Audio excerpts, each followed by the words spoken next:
সকলোৰে জীৱনত মানে এটা বয়স আহে যিটো বয়সত মানে বেমাৰৰ কথা খুব আলোচনা হয়। কাৰোবাৰ নতুনকৈ BP আৰম্ভ হৈছে, হাই BP আৰম্ভ হৈছে, কাৰোবাৰ চুগাৰ আৰম্ভ হৈছে।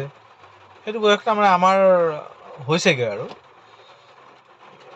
তাৰে মাজত গ্ৰুপৰ মাজত দুই এটা থাকে নহয়, খুব উপদেশ দি থাকে, এইটো নাখাবি, এইটো খাবি, বা এইটো খোৱাৰ কাৰণে হাৰ্টৰ প্ৰব্লেম হ'ব পাৰে, বা BPৰ প্ৰব্লেম হ'ব পাৰে, বা চুগাৰৰ প্ৰব্লেম হয়, এইটো চুগাৰৰ কাৰণে এইটো ভাল, এইটো খাবি, খুবচে কৈ থকা যায় যে।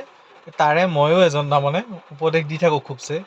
কিন্তু এই উপদেশ দিয়া মানুহখিনিক বৰ এটা বিশ্বাস কৰিব নালাগে। এইকাৰণে নালাগে, তেখেতে লোকক কৈ থকা হয় কথাখিনি, ভালেই কয় বাৰু, কিন্তু তেখেতে নিজে কিমান পালন কৰে সেইটো ডাঙৰ কথা। এতিয়া মই কালি এখন বিয়ালৈ গ'লোঁ।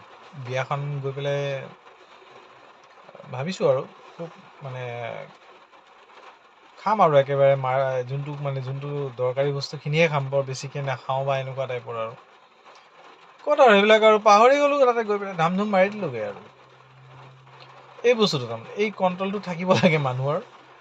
এই কণ্ট্ৰলটো নাথাকিলে বেয়া। এতিয়া মই যে কৈ থাকোঁ লগৰখিনিক, খাই থাকোঁতে ভাবিছোঁ কোনোবা এটা লগ নোলালেই হ'ল আৰু লগ ওলালে তাৰ মানুহৰ আগতে কৈ দিব, যিহেতু আমি লগৰ ল'ৰাবিলাক তেনেকুৱাই, বন্ধুবিলাক, যে দিনত খুবচে আমাক কৈ থাক আৰু নিজে দেখোন পূৰা দবাই আছোঁ এতিয়া।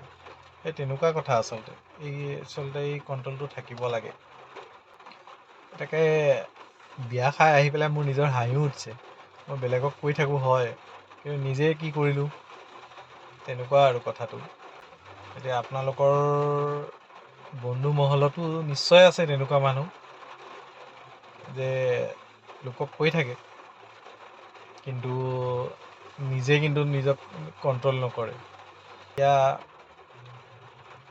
নিজকে চম্ভালাটো ভাল কথা।